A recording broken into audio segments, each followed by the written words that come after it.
Hello again, and welcome to another episode of the Maverick Mystic Arts podcast. I have with me today a very unique and interesting man who's got a whole host of different skill sets and abilities and some pretty interesting history moving through all this stuff. Without further ado, let me introduce you to Andy Dow. And we are here today in his studio in Powell River. Maybe I'll give you a quick spin around later. This is where we will be running our workshop in November. And there's exercise equipment and all kinds of fun stuff for the energy strength training components of that. And now jumping in, welcome Andy. Thanks for having me, man. Pleasure. Yeah.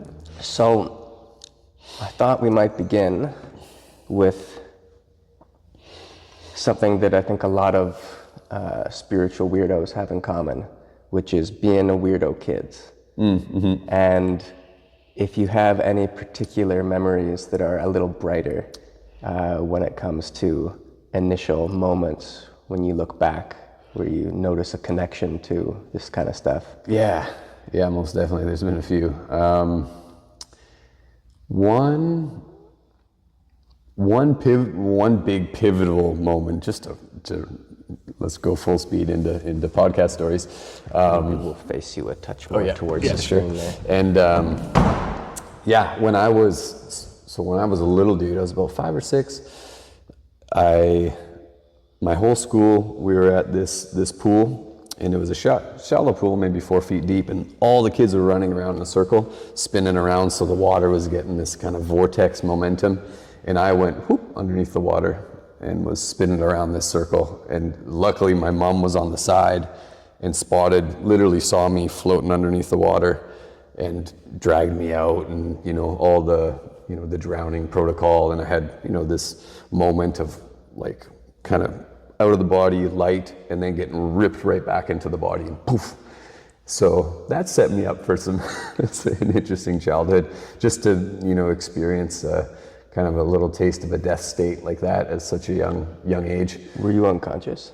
Yeah, I was out for a bit, but came back real fast. And when you came back, what's the first thing that you remember coming back? The first thing was the brutal bright lights of the pool. They're like these fluorescent, bright fluorescent lights. That, and then like the feeling of so many eyes on me, right? Like it might have been more in my class, multiple classes all there, like staring at me, so it was like ripped right back in and like this.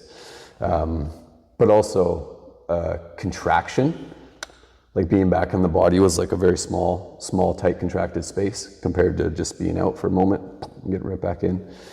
So that was an interesting start to life. And then, more weird kid things. I had these quite interesting things where we go, my parents actually brought me to the doctor to be like, is this okay?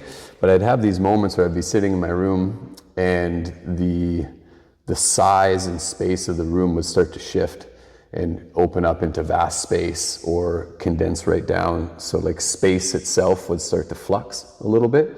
And I had I called them my episodes. I'm like, I had another weird episode. And it would be this kind of changing of spaciousness that would shift, and the room would get real big or real small. And I had those, and they started fading off when I went through puberty. But with those space shifts, you would sort of lie in bed and that would happen. Could you induce them as well? I can induce them now. Okay. But back then they'd arrive whenever they did randomly. I didn't have the actual control for them, but now I can experience similar states in meditation where the spaciousness of a room around me or the environment I'm in can start to be in a bit of more of a flux and shift. And back then it was a little more charged just because it was happening. I wasn't causing it, inducing it, it would just happen. I'd be like, what the fuck is this? And it would shift. So there's a bit more emotion around it, but now it's... Was that scary? The first few times were like startling, but like when I was in the state, not scary whatsoever. Like it was very peaceful and just nothing, nothing to it really. But then of course when you like start telling people and then they put their story on it and then I take their story and put it in and go, oh, maybe it's not right, or maybe it's this and that can change things. So I think that I may have took on other people's stories a little bit when I was younger because they didn't understand and I didn't really understand. So yeah. Is that something like, I mean, that's really common with everything. You say anything, any words, and we all will engross our own story in and around those words that other people say. Yeah, 100%. And they'll do the same. And if a lot of people who get into this stuff are innately a little cracked open in the head a bit, a little more psychic naturally. And so as such, more responsive and malleable to the thoughts and the words of others. I mean, with that, is that something that you were able to navigate with some ease? What was it like having other people impose judgments on these experiences? Yeah, I mean, there's always that. Like even to this day, I'll like, when I'm creating things, I'll throw out ideas and see what people bring back. And there's always that collective, testing out your thought processes and testing out different things. But back then, my whole life I have been somewhat of a, how would you put it? Don't care too much what people think of what I get up to, on that scale. I'm kind of a little lower on like, if you don't like what I'm doing, I don't really care, sort of thing. So it wasn't like a huge problem. I have my daughters and their friends and see how different kids orient to that, where they're like, a lot of people will live their life in order to get feedback from others, and then they just keep refining based on what others say about them. And I don't really subscribe to that too much. So yeah, a lot of my childhood was just kind of doing what I wanted to do. I just hop on my bike and go and disappear and do my thing and come back for food. You must be so old. Yeah. And then like even through a lot of school, like I was very, like I could show up and write the test and just nail it out, but to sit in the classroom and to listen to someone share information that I could sense they didn't really even know the depth of what they were teaching, and a lot of the times you could feel that they didn't really want to be there either. I had that kind of rebellious spirit in school too. Like I didn't like being in school. Yeah. So, so not too much. Of course, I still do. I do seek out people that I highly respect in their specific domains and seek out, and I'll offer what I'm learning, offer what I'm thinking about to them, and find like refined sources to ping off. But most people's opinion, I don't care too much. So that like rebellion, at that point in growing up that a lot of us go through, you had that directed somewhat specifically at non-integrated teachers, where there was a lack of love for the subject and a lack of depth, and it's kind of interesting, how now you teach so many things, and I mean, there's one reason that I wanted to chat with you is that your attitude is really unique in these sort of spiritual worlds. It's very uncommon to meet people who are really open-minded and not dogmatic, proselytizers of whatever their specific avenue or skill set is. And so, I mean, post going through that little rebellion, sounds like it was high schoolish. From how you described it. Then sort of moving through into what your first introduction was to what you do now, which is all this odd, zany, Taoist wizardry, yogic, kickboxing, what is the other stuff? What else do you do? Strength and conditioning? Yeah, strength and conditioning, yoga, meditation, Qigong, all the fun things. Qigong, we have practitioner training at the moment, medical Qigong. Yeah. There's a lot there. So there's usually some type of, impetus that just, okay, now I have to do a thing. The stage is often set earlier in life with, near-death experiences or odd memories of talking with trees or whatever it is that people are into as kids. And then something happens, a little bit later, maybe in your 20s or something, and then you want to do something. There's usually some type of, often a crisis type moment later on. Did you have something similar to that? Yeah. What led you to do all this stuff, to pursue it? Yeah, for sure. Through the younger years, and especially through the teenage years, I was very, very athletic. Like I loved, moving the body, and I was more drawn to like the skill acquisition side of movement. So I was always on my BMX, or my mountain bike or the snowboard. Did some boxing, and I just loved I wasn't so much competitive sport-wise. Like I want to win. It was I want to learn how to do a 360 down that staircase. And anyone who's been like a skateboarder, a BMXer, or in that zone, it's really you're spending your whole day failing at something, right? Like I'd try to do that 360 for a whole afternoon and not land it, and not land it, and not land it, and not land it, and just do that for hours. And then one time, boom, you stick it. You and your buddies cheer, and it's like, all right, let's find a new staircase. And that kind of like hardwired in. So, and that's still, kind of the mind that I hold today a lot. But the catalyst for taking that kind of learning type, like orienting to how can I fail at things, orientation, I took that into this world as well. And kind of the catalyst into this world was, let's call it a big fail, when I hit a big ditch, a hidden ditch on my snowboard, blew out my knee, had to have surgery. And then I was parked in the basement for a while, and I remember my mom's like, listen to this, try meditation if you're just laying there anyway, throw these headphones on. And I threw them on, and there was this meditation. I forget who it was by, but it was more of a meta heart-based meditation. I plugged these things in.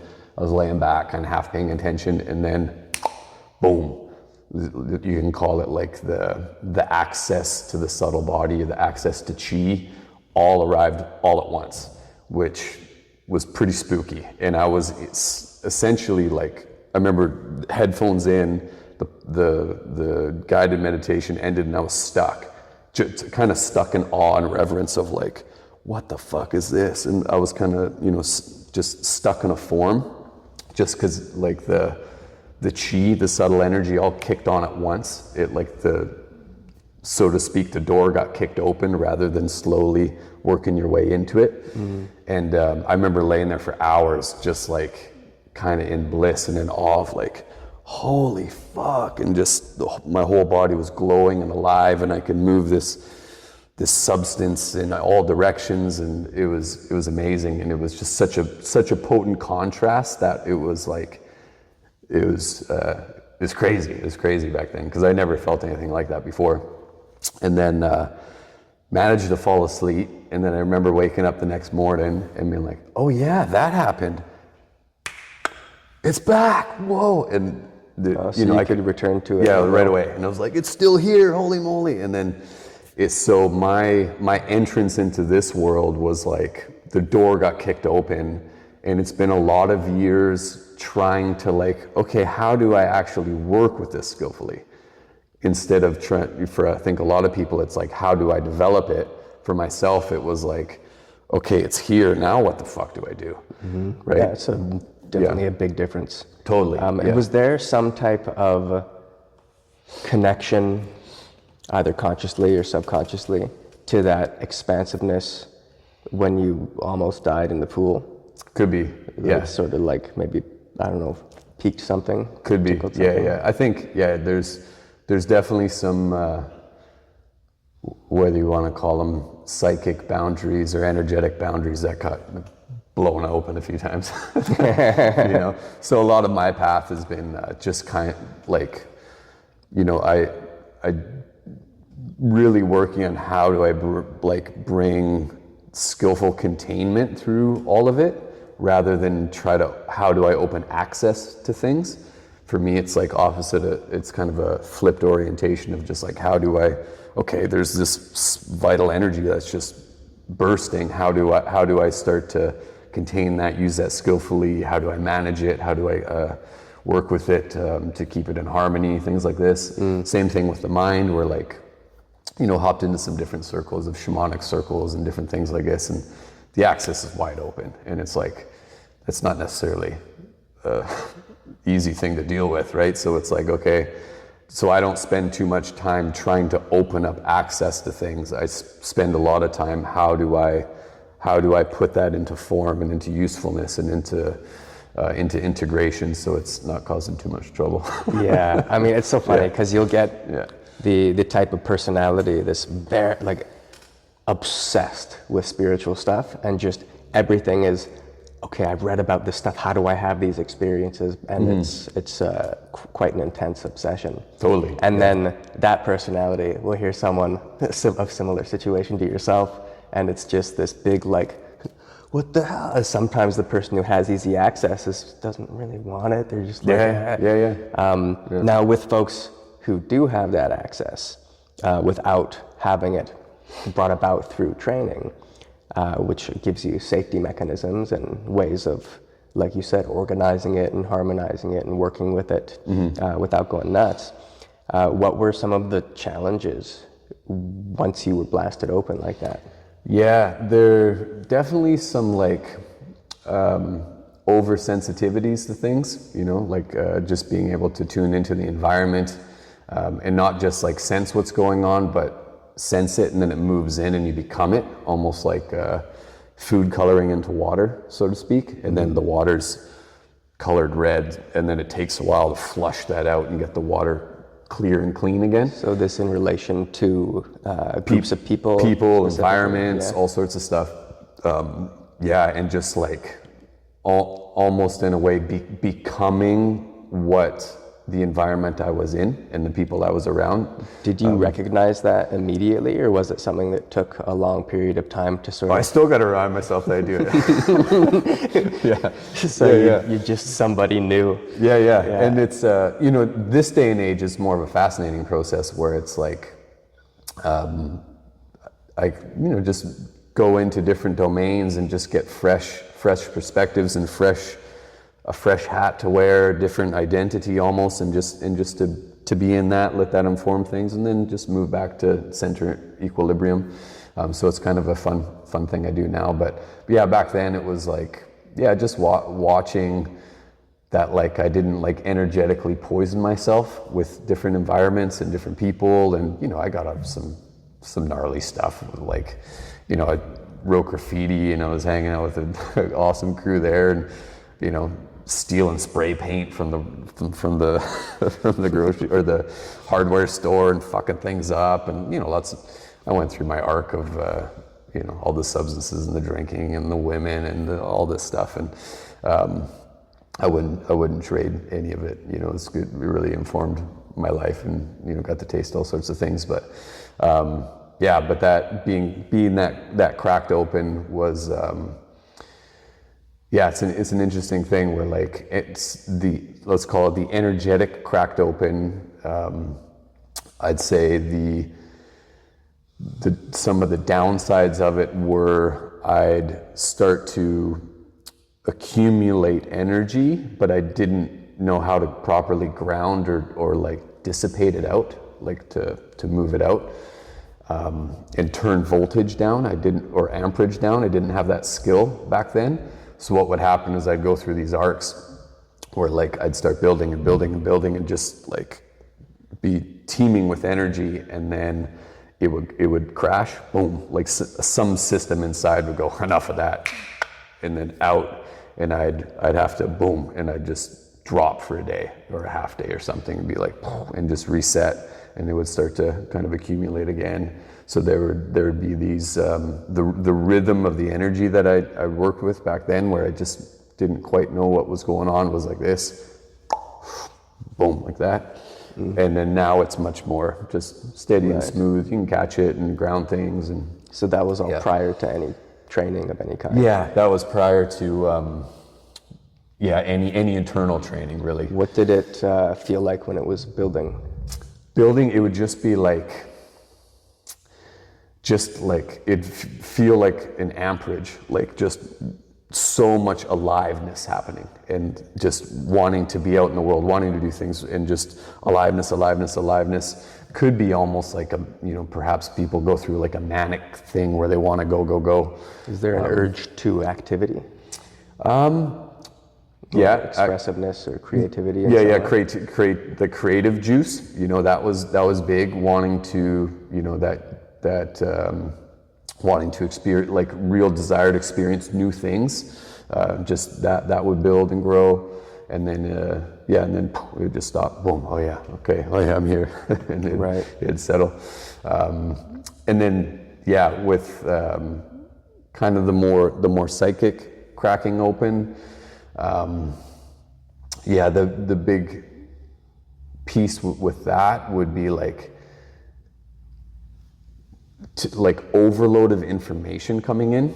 I'd say was the thing that was the hardest to deal with, where there'd be information coming, just from your regular environment, and then there'd be, more or less subtle, invisible information arriving at the same time, and everything would be pouring in, and it would be like, holy fuck, just too much information.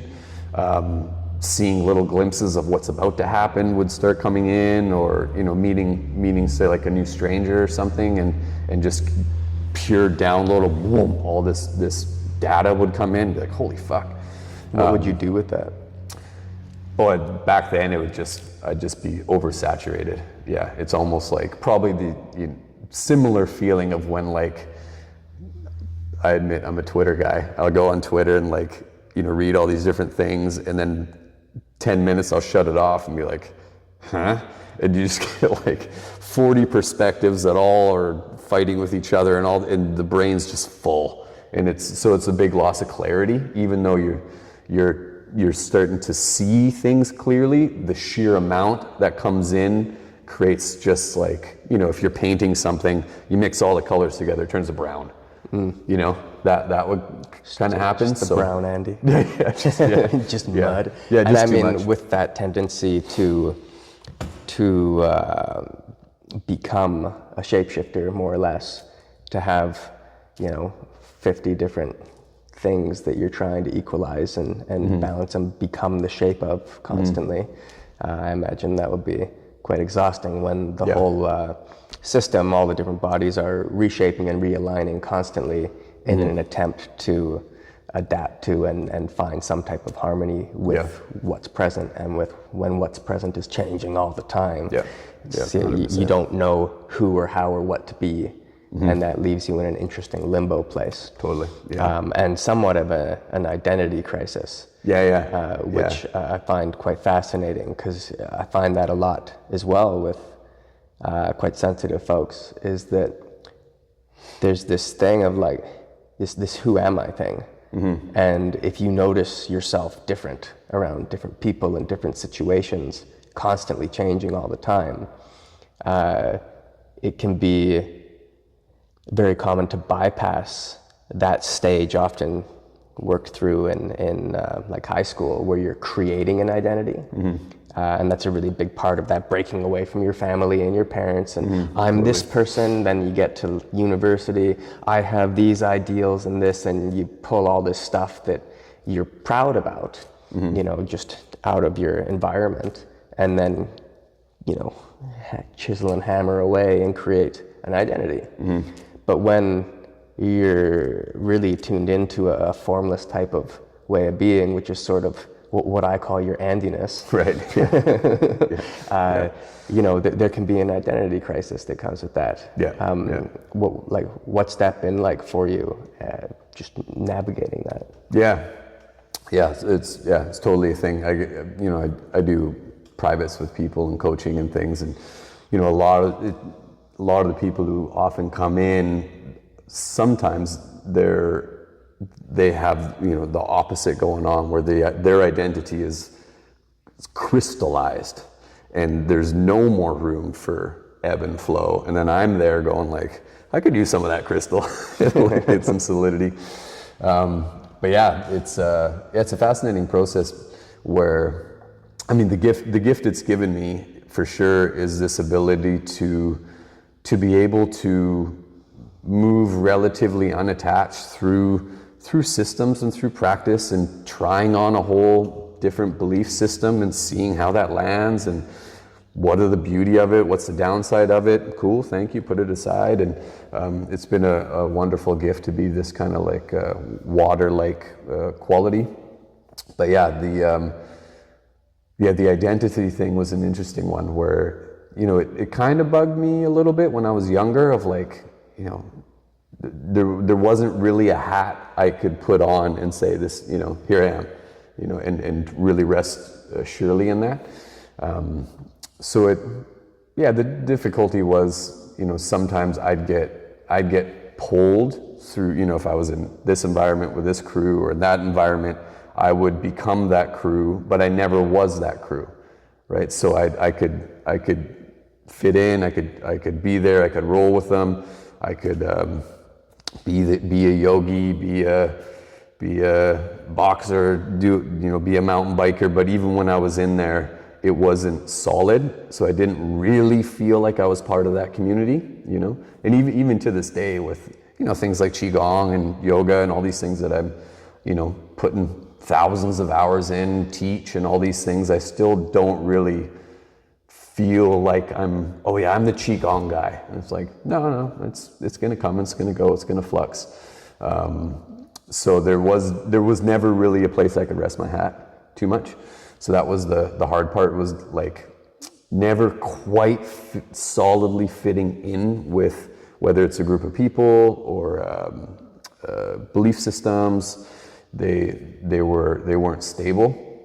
But now it doesn't really bug me too much anymore. Now it's been interesting over all these years of being able to truly like really dedicate myself to wearing this hat and then wearing this hat and trying them all on, and to be able to see and to question, like, what is it that stays constant through all these different shifts, right? And there is something, but you can't, it's unspeakable and it's kind of unidentifiable, but it's, I think it's a pretty cool and rare opportunity to be able to be in these different forms over the years, you know, be father, be sawyer. I'm learning how to, you know, run the sawmill and build, and that's new, and it's like, well, that's cool, I enjoy that. Or fixing the excavator, then I'll come back in here and you know, teach qigong, and then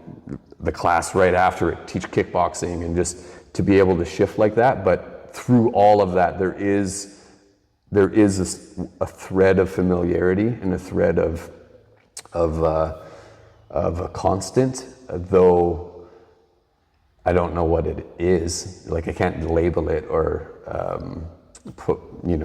crystallize it into something. But there is something there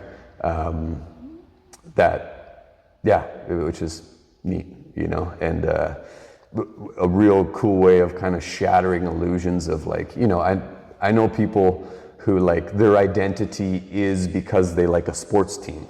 That's my identity. Mm-hmm. And it's like, okay, but there's something underneath there, you know, that's not permanent, you know, and just to be in that, to taste that over and over, to see that, you know, there is something very, very special, and I think everyone has this, like, they're your own unique essence, or something that threads through all of their years, from, you know, their birth to their death. There's something there. There's some special thread, a little golden thread that weaves through all the different manifestations they take, and I just seem to be going through those manifestations faster. Something like that. Yeah. I mean, those are, I usually refer to that as like the reference points. Right. And like very often when you, let's say you first start meditation, you know, like a very basic meditation, maybe you're doing like anapana or something, and following your breath in one way or another, whatever it might be that you're initially meditating on. And the reference point and the phenomena are glued together. And so if this is, say, an emotion or a thought, and I should do this so I can see you, except the camera's now blocked. If this is an emotion or thought, and this is the reference point of, say, identity, then they're glued together. And then eventually the reference point becomes more still. And because it's more still, the phenomena can start to be observed as something that exists outside of that reference point and that identity factor. And it's so fascinating that the activities that we pursue often to alleviate ourselves from identification with old mental habits, emotional patterns, and all this stuff is the very thing that we will lock our identity into. And you mentioned like moving through all these communities, whether it was, you know, the guys you were spray painting with or graffitiing with the cooler word, yogis and the kickboxers, etc., etc. A sense of separation.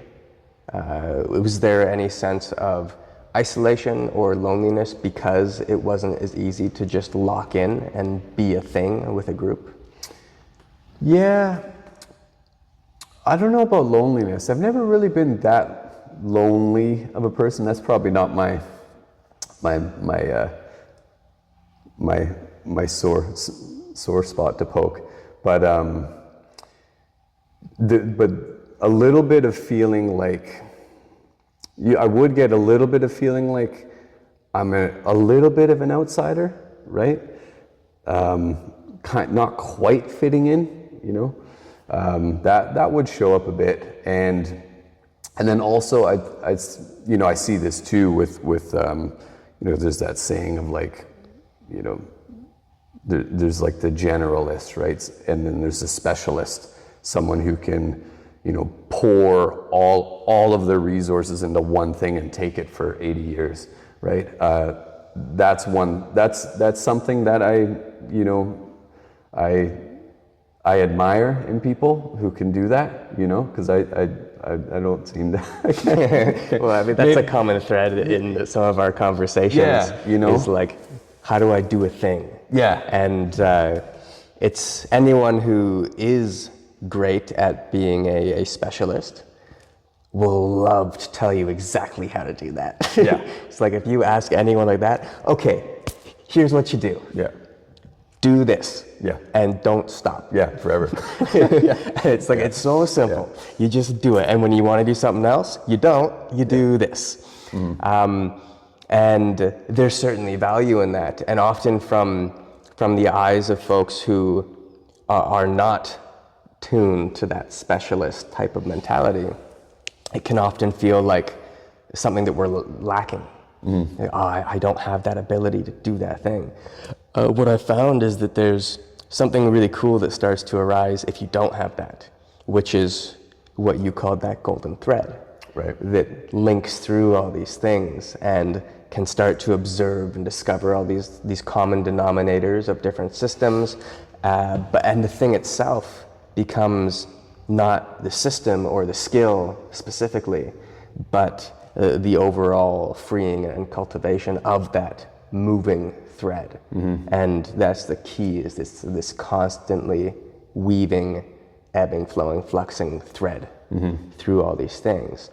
And I do find that for folks who aren't locked in, there's a type of growth that occurs from a personal development level, but also from what I would consider a higher end spiritual level, because at the end of the day, it's liberation and freedom, so that you can act purely or give purely, whatever that path of giving might be. And if we're locked and everything's been formed into one thing, everything gets filtered through that one thing. Whereas when so many things have been explored, and that thread is not locked into one of them and isn't illuminating just one, then you get, I find, a much purer type of mindset. It's very open. The heart tends to be more free. And there's a really interesting relation to learning new things, for example, or being a jack of all trades that in no way diminishes the individual because of not being tuned into just one thing. Because again, that one thing, instead of being the particular skill, is the jack themselves, not the trades. And that's something that I noticed in you, and really I respect that mentality a lot, because it's a rare thing. Okay, so that's a pretty firm foundation. We've cycled through the lower layer there very effectively. Okay, so you listen to this thing, all this energy stuff blows open, and at some point you go, maybe I want to learn how to navigate this a little more effectively. What's that process like in your mind, in your feelingscape? Do you start scoping out yoga studios or meditation halls? Do you jump into kickboxing more fully, or strength training? What's the first place that you go when you're having that weird cracked out experience? The first place, so one of the big building block pieces for me to stabilize all that was so it got this, the energy system got kicked open, and then I didn't even have a body that could handle it. My actual physicality couldn't handle it. And when it kicked open, it, ripped through the body, and all of us just pains and all sorts of stuff. And so it was a process of no, you got to upgrade your physicality to be able to handle that. And that was a clear relationship and thought at the time? No, I'm putting it together now. Back then it was just my back hurts and this hurts, and my pocket, from the BMXing and boxing, it was and shoveling. I was paving asphalt and stuff and doing hard kind of rounded in work, and the energy system kicked open and was pulling me in a different shape, but my body couldn't get into that shape. So it was, the direction in was my back hurts, I need help. And then went in and linked up with my sensei, Hamid, wonderful guy. And he taught a system that was, very body-based, strength and mobility type work. He was a Canadian karate champion and I think he might have the first yoga studio outside of Vancouver. It was in Port Moody. Been teaching yoga for a long time, and linked up with him and just started crafting a body that functioned well, and that was mobile, and that was strong, and fixing my posture and breathing mechanics and just simple stuff. That's really something to underline for folks. Is when when a bunch of energy comes through, it's not just by definition good, by any means. And physiological pain is a really good indicator, like you said, to where those blockages might be. If you're, crunched in and now suddenly everything hurts. And there's this really weird, situation that occurs where you have these habits that have locked you into a certain shape, and then you have access to a type of energy that's pressurizing those shapes, and also, as you pressurize with energy, the tendency over time is to become like the Michelin Man. It just blows you open. And anything in the way of that is going to hurt. And you're going to feel that psychologically, and in the mind, you're going to feel that in your emotions, you're going to feel that in the body. And that pain is a real thing. It's a very real thing. And it's almost like a different kind of pain too. It's like pinching a garden hose, and it's starting to swell and push, and just this, interesting stuff. But so that was the big main building block, was just developing a body that could handle the energy system, wanting, like you said, to open and be free and spacious in a body that wasn't free and spacious. So that was quite a few years of training, right? It doesn't have, like, working with the body doesn't happen fast. It's slow go. I apprenticed with my teacher for years, and then eventually started teaching with him and things like this. And I remember he came up once. He's like, I can't certify you, but just, it was like, go do a yoga training just to get a paper. And then as I do, looked up, and like, one starts in a week. And I was out. And then, went down to Victoria and studied the Ashtanga yoga with my teachers, Harmony and Jeff, and they're lovely couple. And they ran this program, quite small programs, maybe 8 of us, and very, very intense program. And I, studied a little bit of yoga with my sensei, but we didn't get too much into like the energetic side of it, the pranayama, any of those things. So just kind of dove in. And I remember showing up and my teacher going like, "Oh, so you're the guy who signs up 5 days before training starts?" I'm like, yeah, I guess so. And just rolled in. And that was like, I'd say building block number 2 was to get an even more refined skill set with, working with the body a little bit differently, working a little more with the fascia, working more through release of the body rather than, contraction and strength training, but more on like how a lot of the opening qualities, and then really diving into the next step of the breath and learning how to kind of work with the nervous system more skillfully. That was a big piece, and another big entrance into working with the energy and the vitality and settling that all down. So that was a wonderful next step. And my teacher, I remember I finished. It was a 30-day intensive, every day, long days. And I got back, and my teacher's like, "You start teaching on Wednesday." I was like, "Fuck!" I just dove into teaching. And that was such a gift to really start teaching how to work with nervous system, breath, energy, body, all linked together. Because what it did is, like, as we've been talking, I moved into this world from a very unique place, and most other people didn't. So to be able to flip perspectives and go, wait a sec, what's working for me and how I experience things is not how that person understands it.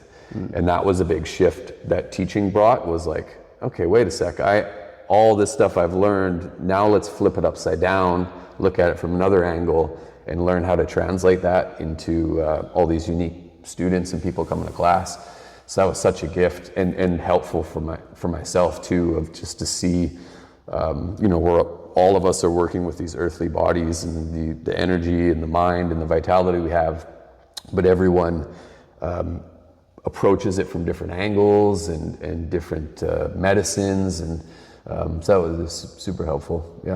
Yeah, well, you mentioned like the fascia, the nervous system, the breathing, and all these, and the release as like the 4 main things from that Ashtanga training. I guess like the pillars of it, I suppose, or at least what came through you as pillars of it. Yep. So when you take that and you experience that from already being open, was it a type of relief? Because a lot of people use those tools to open, and you already had that openness and that massive energy moving through you. You'd corrected some postural stuff from your strength training and with your sensei and stuff. And then you encounter this thing called release. It's like, what? Yeah. And like, what's a fascia? And like, okay, I have a nervous system, and like I've been breathing my whole life, so I'm already good at breathing. Like, what's it like from that perspective, encountering precision in breath work, encountering the connection of the facial system? How did you experience that? Yeah, it was, to use a metaphor, is somewhat like a little bit. So my daughters, when it's hot in the summer, they'll kick on the sprinklers, right? And they have this super spazzy sprinkler, which is this, it's a octopus with all its octopus arms, and it sprays water and just wiggles, right?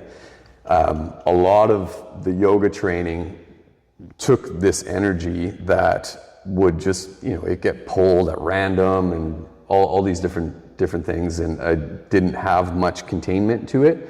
It helped even more so build this okay, right? And now this, this water that was spraying out spazzy here, all over the place, now I can intentionally put that fluid to work in a way where I can make it work like a hydraulic press. I can water the garden with it. So it was like this substance that was always there, but often just kind of spazzing, or crashing, or just going without really my will. I'd just be influenced, boom, something would happen. It was this skill set that was starting to happen, where it's like, okay, now I can take this vitality and just sink it down, and I feel dense in here, nice, and just feel like a heavy weight through the body. Or times of different meditations or something, just to take that energy and move it outwards, and be in like an expansive state, but like a nice even expansive state. Shift to heart center, doing all these different skill sets, so that I wasn't, in using another metaphor, I wasn't the can being dragged tied to the bumper of the truck and just bouncing all over the place. But I was like, no, I can get my hands on the wheel, and I can start to steer this and take this vitality and this creative essence and channel it into intentional activities, intentional things I want to do with the body. So amazing tools that I got, but also this containment architecture that came on. Yeah. Well, the multitude of tools there. I mean, a lot of folks say if you went to a more traditional Taoist type training to start, the focus is very often on sinking the chi, right? And then that presents the opportunity to go balls to the walls with that, and to just take one of those things, opening the mind or expanding the heart, or condensing a framework, whatever it might be, and just that becomes the whole life. And literally, that's the practice. Yeah.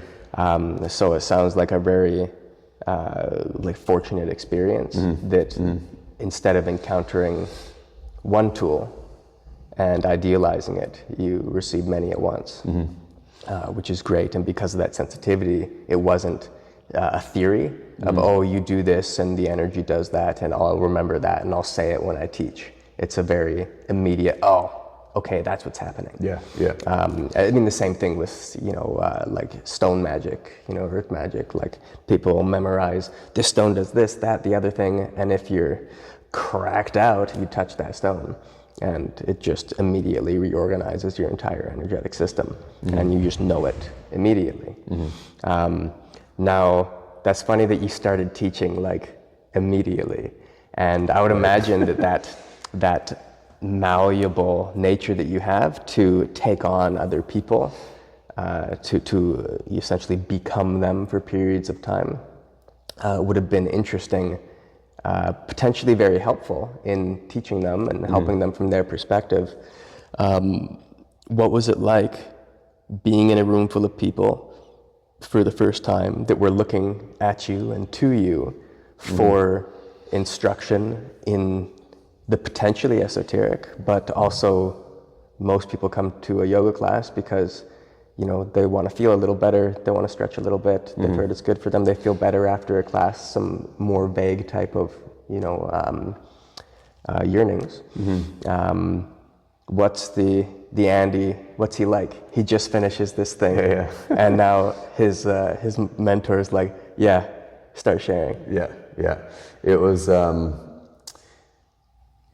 the first thing was, I was never, way back, just I think with a lot of people, sharing and speaking in public was a thing. It was even before my teacher training, the strength and conditioning classes, my teacher would be like, okay, just count reps. right? So we were doing squats, and he'd be like, okay, just count, Andrew. And I remember like leaning against the wall and being like, 1, 2, and like my face would be red and be spooked, and you know, so it was definitely some growth that had to happen just with you know, being in the front of the room, seeing all those eyeballs just looking at you, and you know, it was something to work with. You know, it took thousands of classes just to work with that, and you know, it's one of those things where if there is that nerves, it means there's something special to it, you know. And I still get it when there's a room full of people and it's like, here we go, all right, you know. It's like there's an aliveness and you know, it's real, you know, it's very real. But yeah, at first it was that was one of the main hurdles of just working with voice, of like, okay, eyes are on you, you're at the front of the room, let's go, tongue and throat. You know, Hey, come on, boys. yeah, come on, let's go. So that, you know, that was a bit. Was there any specific ways that you worked on that, or was it through continuing to Yeah, the main thing, I remember my sensei too, and he said, if the best way to teach yoga is you need to be yoga. And he's like, just, you know, be in it. He's like, what, you know, what's yoga? I'm like, well, it's a harmony, right? It's this sense of harmony. He's like, well, get in that before you teach. So that was one of the main helpful pieces. I'd take time and just get centered, get settled, you know, be in the body, be in that present space, and that, you know, that was the most helpful thing, right? Because the mind can run off and what do they think about me, this, that, how am I going to teach, over planning, all these different things. And anyone who's taught, they'll come with their list of what they're going to teach, and someone shows up, my shoulder hurts, and you go, fuck, okay. Yeah, there goes that hour of planning.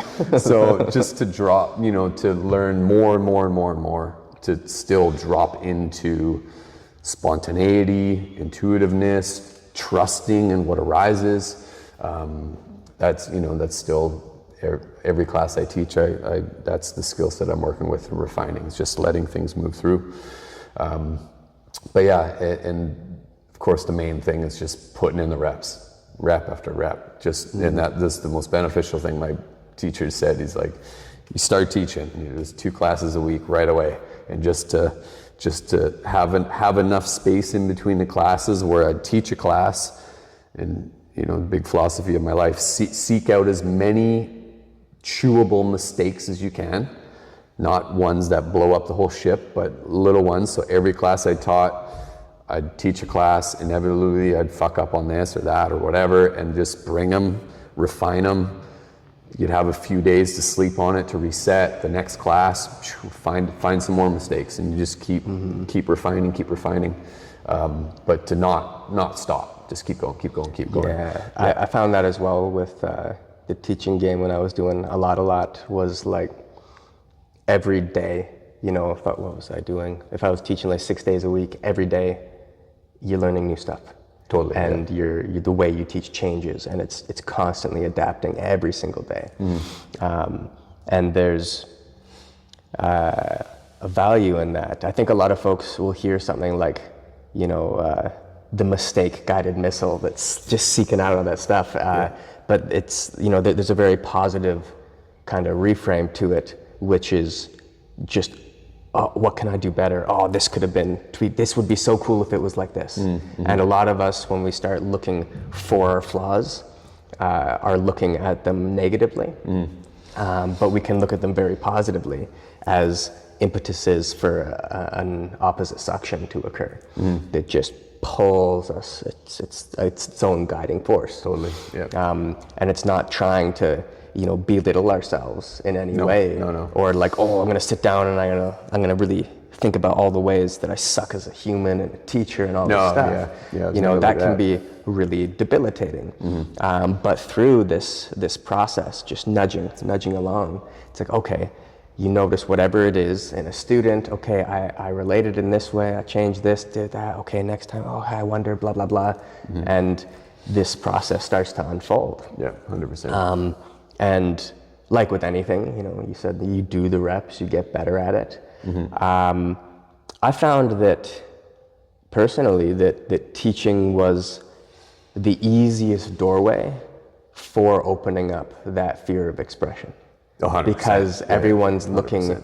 to you for your words, for your knowledge, for your instruction, whatever it is. And because they're looking at you with a void, it sucks stuff out.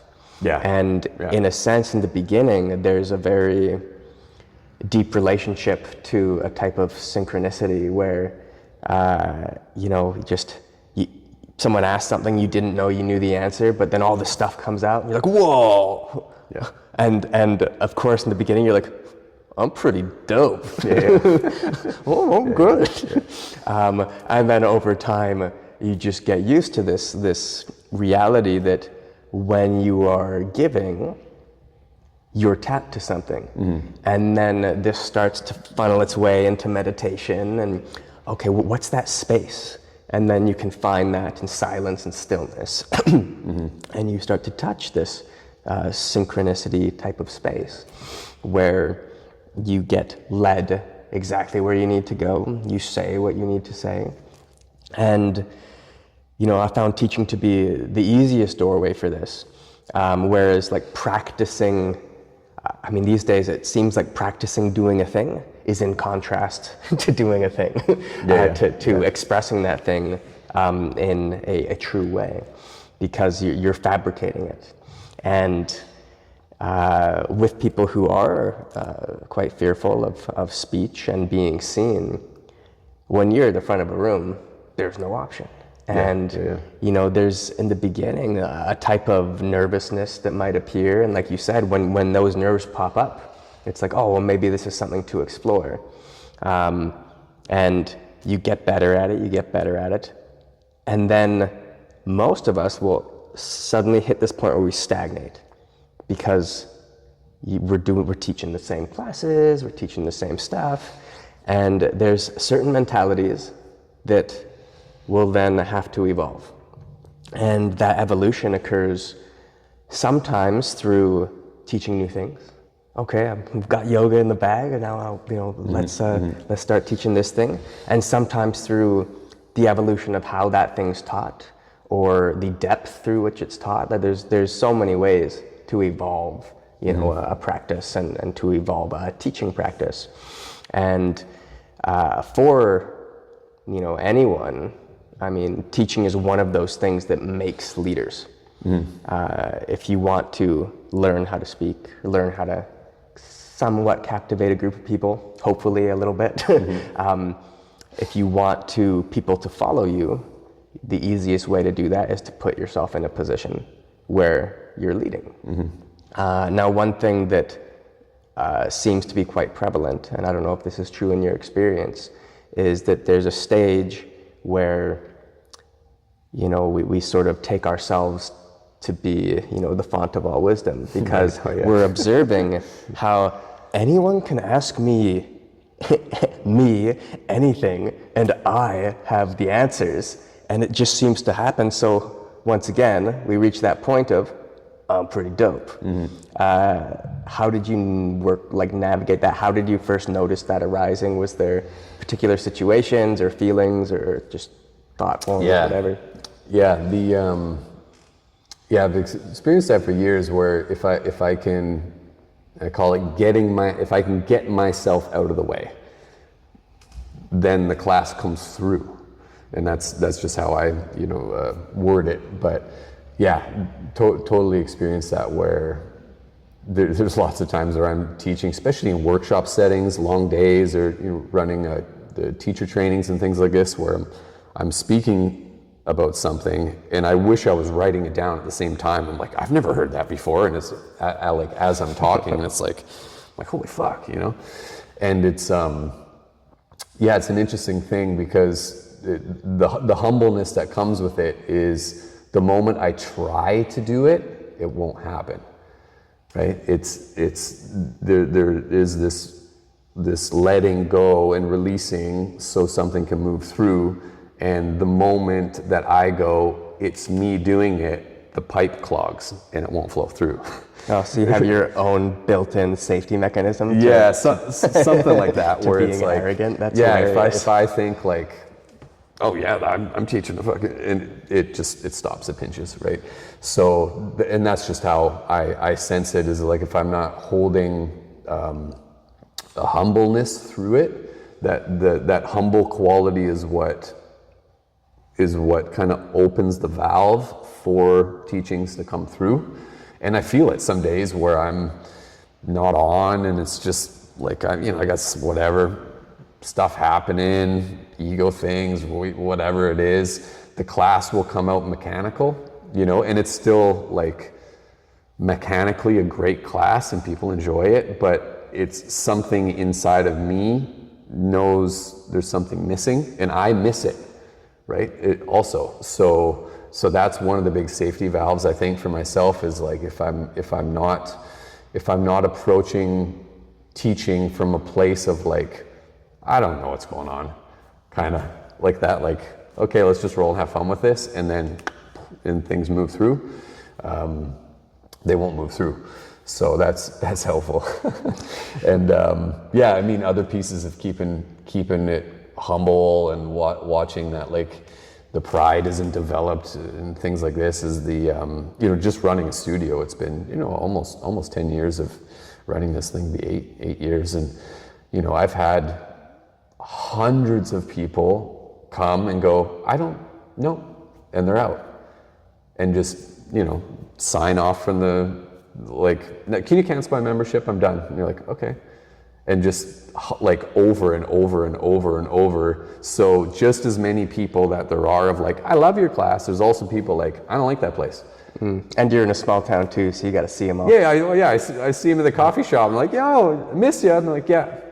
It's like, Yeah, so there's one of us. Yeah. So that's it's a tricky thing. So it's always there, and after the first couple of years, it'd be like, oh man, they don't like me, and all this, and it's like, fuck. So now it's like that whatever evolutionary thing that's in there of like, you want the tribe to like you. That's been eviscerated. It's been eviscerated because there's so many people that like people that I love and adore, and just like, oh, I'm so excited they're here, and like, nah, I'm done for whatever reason.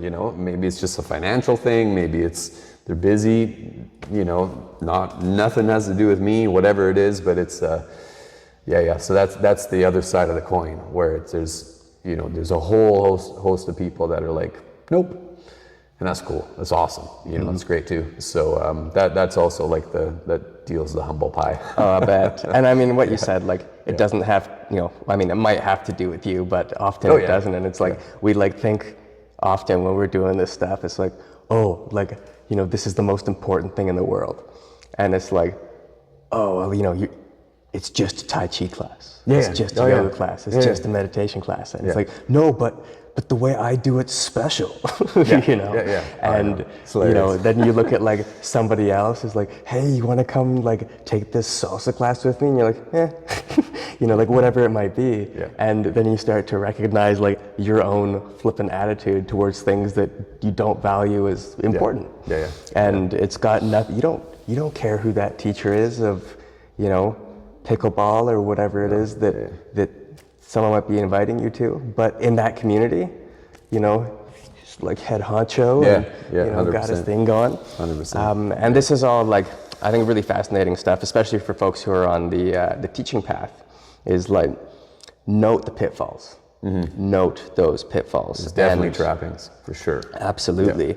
Yeah. And I mean, I found there was a point, actually, I remember chatting with a friend and mentor back in the day who was just like, yo, you're teaching too much. And you hear all the time like, oh, teaching is where you learn the most.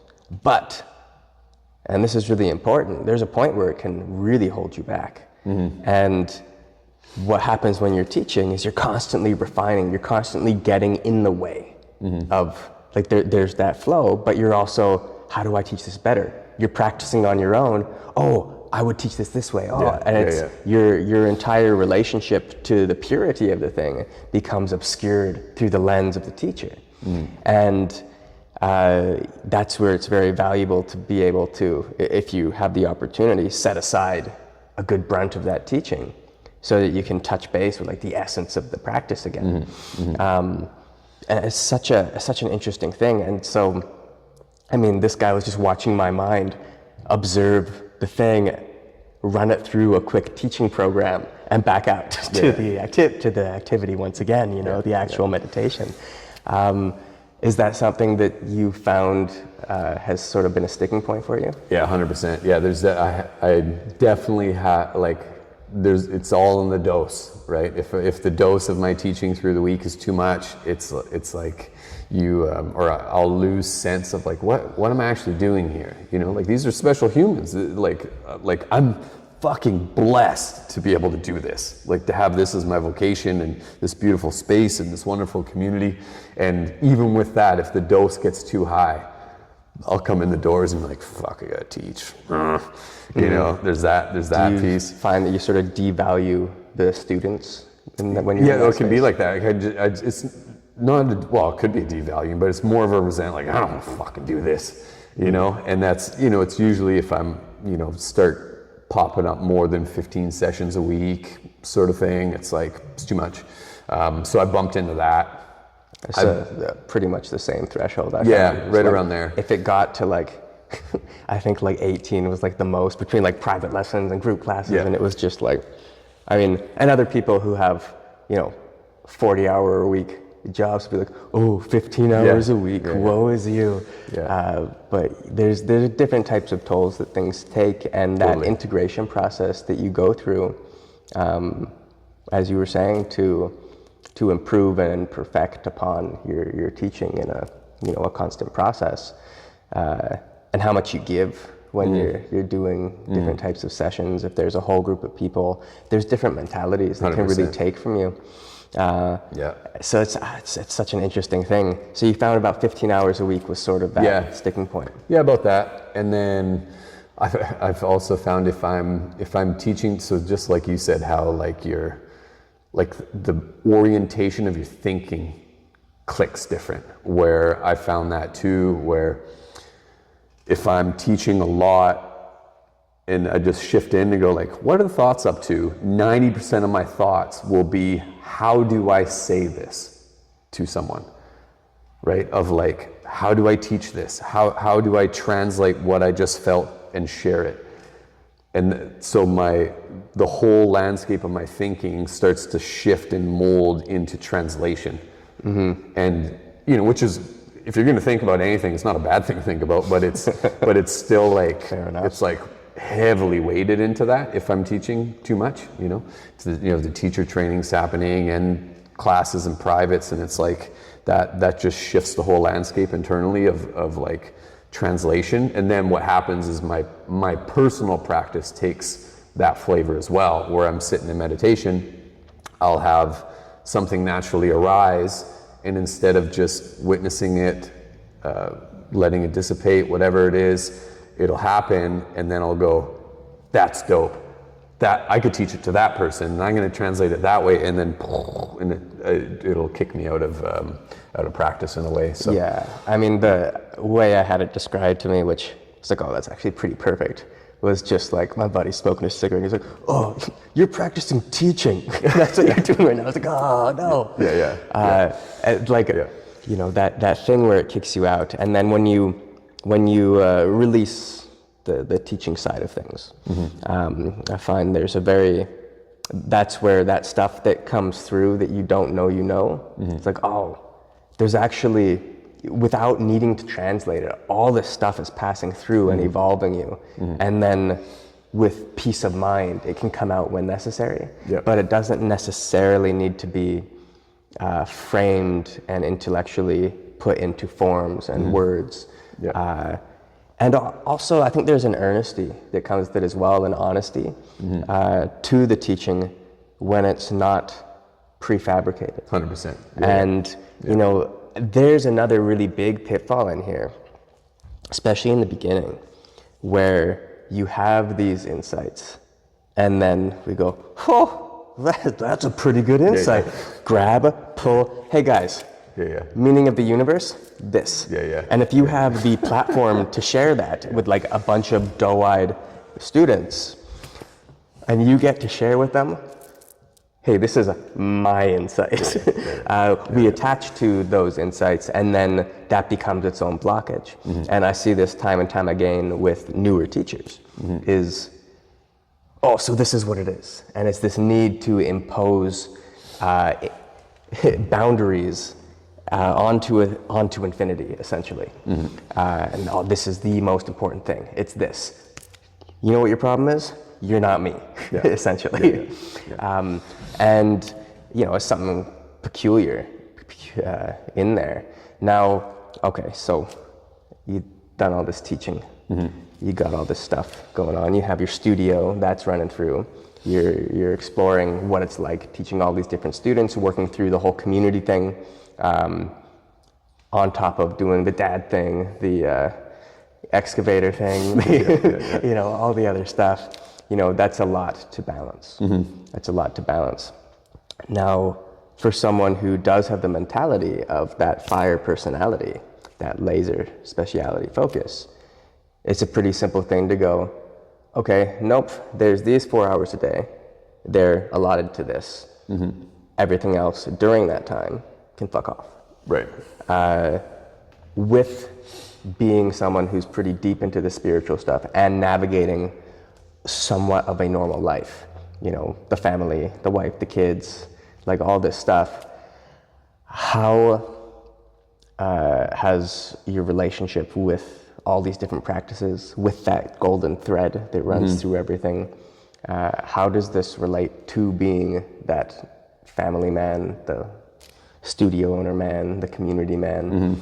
That's a lot of stuff, and folks who are obsessed with the practice end of it will often push away that other side of it, and you've let that grow. And from my experience with you, it hasn't detracted from your spiritual growth in any way. Yeah, I mean, the big thing is just to be, where I found is just to be very adaptable.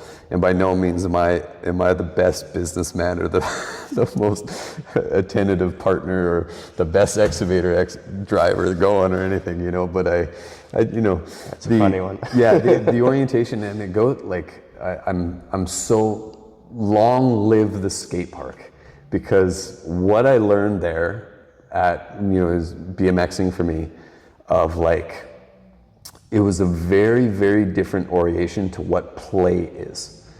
And that stayed with me forever. It, you know, it just, if you look at a lot of sports, it was, you know, it'd be team orientation, you're battling other teams, you're winning, you're losing, looking at standings and all this stuff, and it's great, you know, it's cool. But what I was into was me and a few homies, we go to the park and try to play creatively with what was given. So we'd have, you know, for instance, it'd be one little lip with, you know, a ledge you could grind. And objectively looking at it, there's not much there, right? It's just a little up ramp, little flat thing with a piece of metal on it. And our play was, what can we do with the most style, the most creativity, the most passion with this little tiny piece of concrete and metal as we can, and dial that in. And that was our form of play, right? And most of the time it was spent like smashing and falling, like it just, you know, reps and reps and reps of fucking it up.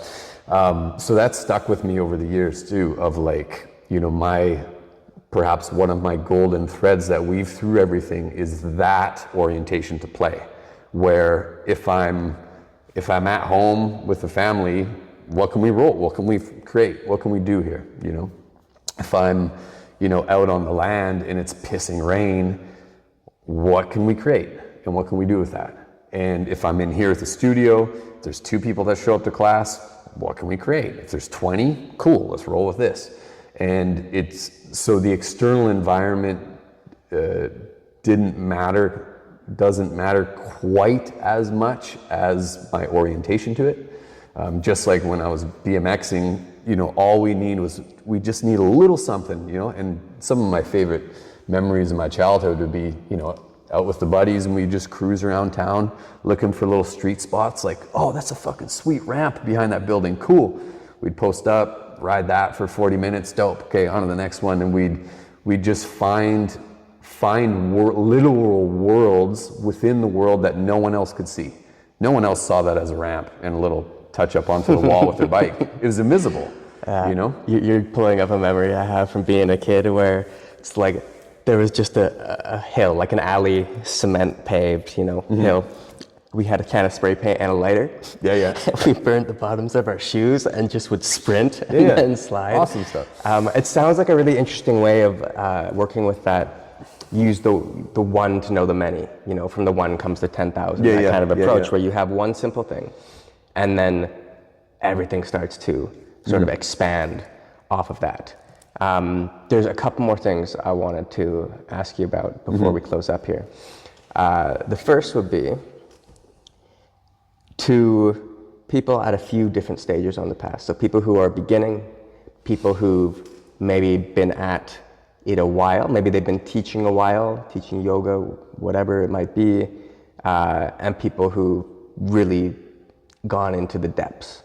What would your advice be to beginners, those intermediate folks who have gotten into the skills and maybe even are teaching and teaching quite well, and then folks who've really gone into the depths? What would you share with them at those different stages? Yeah,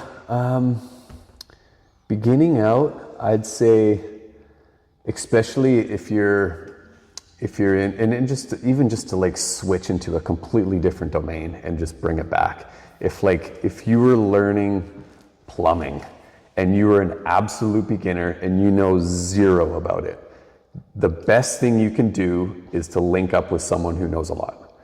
Like to link up with a mentor and just go, I'm along for the ride for say 1 year, and just learn and absorb in, and to allow yourself to be in that space of, I don't know anything, right? And roll with that. Because what I've seen with personally with starting anything where I'm absolutely brand new, and it's almost like how would you say it? It's not that you don't know what to learn, you don't even know which direction to look in, which to find what you don't know to learn, right? Like there's not even a compass to go, that's a good path to go on to learn what I don't know. Yeah, you don't even know which, you know what I mean? Those barriers to entry are pretty strong, for sure. Totally, yeah. So if you can, I'd say if you can link up with someone that you trust, that has a proven record, like the best thing you can do is just, yes, look at the teacher, but more or less just steep yourself into the community of the students who've been there a while and just go, what are they like? Because that's more of a reflection of the teacher than, because there's a lot of people just talking, they can talk a big game, charlatan style. But just to link up with the people who've learned, just like if you're going to learn plumbing, you link up with the plumber and just look at some of his other apprentices and like, you didn't know anything a year ago? And you're putting that fucking thing, oh, okay. And that's just a couple little check marks, So I'd say in the beginning, because what happens inevitably is when you're going from that like zero, I don't know anything, to even up to 40% knowing, that's like monumental change, like earth-shattering change. And the sheer amount of resistance that you will face through that first year or two, whatever, can be huge. So just to have someone that you can pop questions back, maybe a little bit more containment, just to get through that process, I think it's probably a pretty helpful thing. Of course, there's people who are very oriented on their own, which is great too, to kind of wander the labyrinth on your own. But I'd say that's a cool way, whether it's even just working with the body or, it can be a good starting point. I'd say someone who's been at it for some time would be if say for example, you've been studying yoga for like 10 years or something like this, and you're really getting the sense of it, I'd say if you haven't gone the route of translating it back into others, doing some teaching and things like that, that's a huge, big step in evolution, is taking that next step of like, how can you carry this torch of what you've learned and pass it on to others? that can be a big thing of just learning, even just teaching your mom or sharing with something, and it'll start to catch your biases and start to point out some of the flaws in your thinking and your understanding. It'll start to expose you, which is a really good thing, to be exposed like that. Another way also would be and you don't have to devote your entirely to it, but to just hop into a peripheral system, and because a lot of these systems are speaking about similar things, right? We're working with this earthling. So we're working with somewhat of the same clay, so to speak. What would be an example of two systems that are peripheral to each other? Just to get different perspectives. So say if you're working with the body and you really like your martial arts, that's great. Maybe hop into yoga and just see okay, that's a different organization of how you work with the shoulder, or that's a different organization of posture or core, something like that on, say, the physical level. What was a great benefit to me was I was studying yoga for a long time and then shifted into Qigong, and just to see, not that there's lots of crossover and there's differences, but just to move outside of it, to study, devote yourself to something for a while, just so you now have the ability to see that system in contrast, is super helpful, I think, or helpful for myself, because I find if you're purely steeped into something, it can be hard to get out of it and see it from the outside. And often if you can shift into just a peripheral system, something that's quite similar but different, it'll give you new lenses to look back through that system from different angles. Right, great. That can be quite helpful. Just like, I know there used to be a show way back in the day where there'd be these two couples and they'd switch partners for a week, and then they'd be like, oh my God, I love my wife, or I like this wife, and it's one of those things where you get to see things in contrast all of a sudden. It's like, whoa, wait a sec. I think that's a healthy thing, just to be able to see the waters that you swim in. Well, differentiation is the key to learning anything. If you want to learn something and there's nothing there, you do the first thing, which is find the teacher, which puts a point, a dot on that wall or that piece of paper, and you go, a dot. Starting point. And from that dot, you can put another dot. And now you can relate to this dot as it relates to the first dot. Whereas if there's nothing there, and I ask you, Andy, tell me where to put a dot on this piece of paper, you can't reference the edges. You can't. But if there's a dot there, you can go, above the first dot, you can to start the left, pulling to the right. measurements, all of it. 100%. And so the more points of differentiation we have, the more we can see clearly. Totally, yeah. And that steeped in whatever tradition you're doing, that can definitely lead to a backlog of, stagnation potentially. Yeah.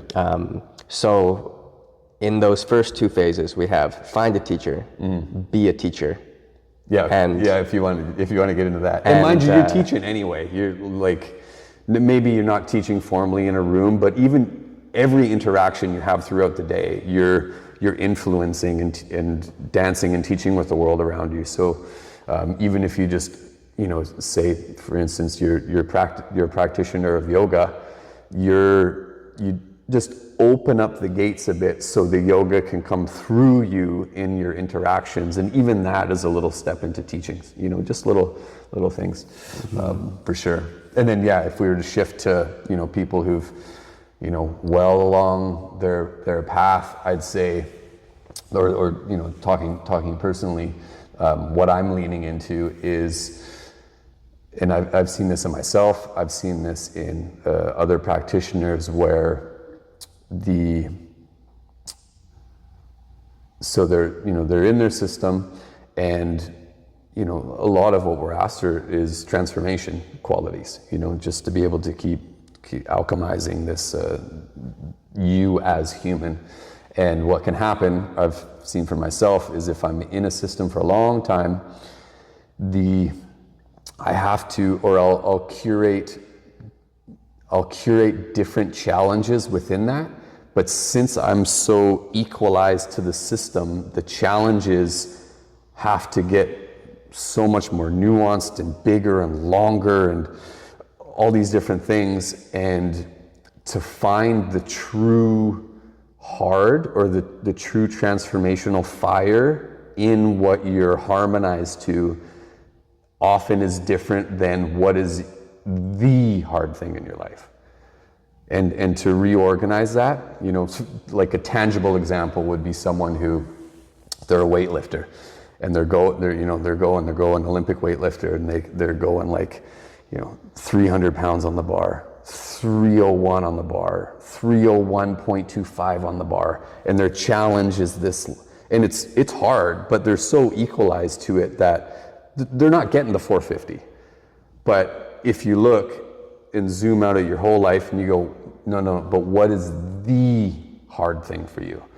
And it might be your relationship with your lady. It might be your vocation, and there's the hard thing. And to start organizing and opening up your path to include absolutely everything, and being like radically honest with, like, you know, that system you're in.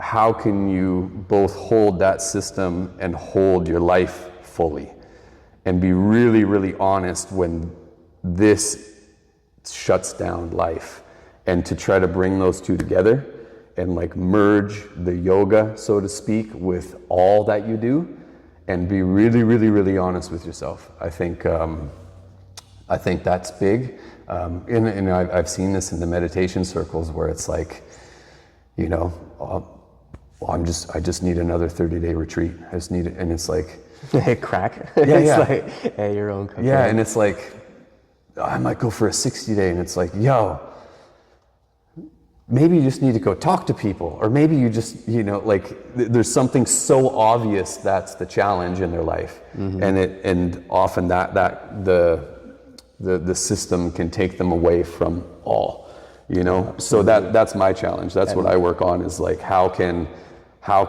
the skill sets and the principles of these systems start to flood into all things. And because life's the best teacher, right? Like the comings and goings of family life and community, and, you know, death and birth and all these things, and like that rich quality of just being a human, that's a fucking hell of a teacher. And how can you merge those two, so all the skill sets you've learned from your internal practice or whatever it is start to permeate in every single moment, all of it, and watch the moments where you shut it down, or no, push that over there, all these things that I do every day. So maybe Like it's a lesson to myself. being honest with yourself. Yeah. I mean, would that be the side of things that you're most excited about at this point? Totally, yeah. Because I mean, I'm a sucker for challenge. You know, I like to lean on that edge of like my capacity and things, and, you know, it gets to a point where it's like, you know, these bodies are awesome, but it's, you know, say swinging the kettlebell. I can't swing a kettlebell all day. I can't sit in meditation all day. Life is here, and there's challenges that show up in life, man. And it's like, they're there, and how can I play and dance with those as skillfully as I can? Though many days I don't, you know, of course, to like find, you know, greater and greater wrestling partners in life, you know, and just to bring that on, and then, you know, even, you know, for myself, take on a bit more responsibility, load on the weight, see what that's like, shift into different domains, and yeah, that's kind of what I'm interested in. That's beautiful. I think that's really an unsung part of like spiritual practices, is everything else. All of it, right? Yeah. Which is like, it's all welcome. It's all the same thing. Yeah. And I mean, you can say that and have no skill whatsoever, but if you've done the work, and, you know, there's aspects of life that still, like, you know, suck, well, those are tensions. If you are cracked out for that next 60-day retreat, and like you said, you can't talk to people, well, you know, maybe there's a hell of a lot of value in going up to that person in the coffee shop and saying hi. Yeah, 100%. just outside of anything other than your own, pushing your own boundaries. And it's so easy to fall into this stuff. And I mean, there's a phrase that I'm really not a fan of. It's called spiritual bypassing. And it's often used by folks who don't want to practice to explain why they're not practicing, right? Or why they're the way they are. It's like, oh, I'm an asshole because I'm not spiritually bypassing. It's like, well, or perhaps there's some other options here. And when we start diving into a practice to hide, well, you can hide in many ways. You can hide at the bottom of a bottle. You can hide on your meditation cushion. Or you can hide in your van in the middle of the woods. But there's something to be said for bringing all of this stuff into your life, into reality. And life doesn't, if we relate it as like you're living life to practice these things, I think that's still an obfuscation of the truth there. It's still confusing the reality, and it's still a separation. And you don't get, to borrow from an old martial arts teacher of mine, when you finish training, like you don't get a new spine for the world. You have the same nervous system when you're, in practice, and you're evolving. Of course, you're evolving, and that evolution, the other 50% of it, is how it expresses. As this changes, the world changes. And to start noting the subtleties of the actual reflection of your practice in life, I think that's a really, really beautiful thing, and probably a really good place to close this off. So thank you so much, Andy, for joining me. My pleasure. And thank you all for watching. Is there anywhere people can follow your cool stuff if you want to plug anything? We have if you're ever on the west coast of Canada, the studio here is Elements Movement. We got lots of classes, and it's a good, awesome community. The only thing I'm on, I think, just Instagram. You can look up dao.andy.dao is where I do a little posting there. The Dao spelt D-O-W. Just so happens, last name's Dao. dow.andy.dow, and that's the Instagram. Post a little bit on there. The Elements Movement is the studio. That's on Instagram as well. And that's it. Sweet. And I'll film a little quick mini tour of the space here. This is my haunt when I'm in this part of the woods. And it's a really nice spot. Thanks again for watching, and if you're interested in training with me, there's the online courses. We have this retreat coming up in November, and there's details for private lessons, etc. in the links below. All right, thanks for your time. Bye.